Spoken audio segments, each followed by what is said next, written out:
Voici une vidéo sur la conversion des unités de temps. Donc pour ça, on va utiliser la proportionnalité. On exprime dans deux unités. Par exemple, ici, je vois que j'exprime le temps à la fois en heures et en minutes.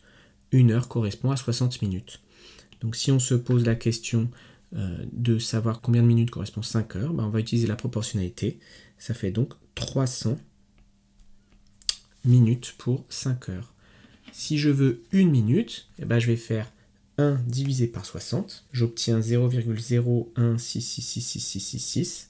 Donc je vais dire que c'est à peu près 0,017. Voilà. Donc une minute correspond à 0,017 heures. Si je veux 35 minutes, par exemple, je vais faire en utilisant la première colonne, et je trouve environ 0,58333333, 0,583. J'aurais pu aussi évidemment multiplier le résultat de la colonne précédente par 35.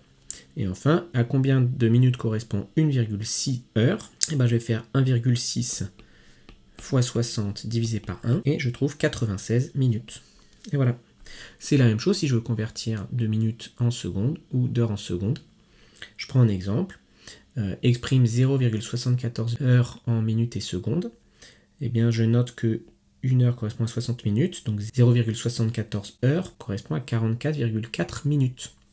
Alors je vais prendre le résultat entier, 44 minutes, et j'ai besoin de convertir 0,4 minutes en secondes.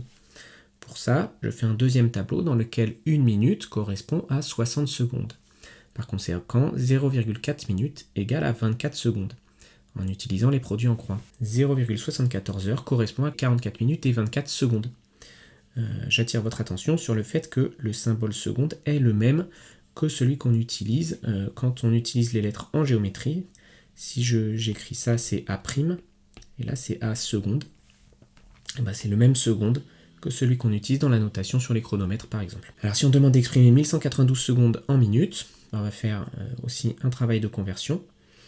J'exprime d'une part le temps en minutes, 1 minute 60 secondes.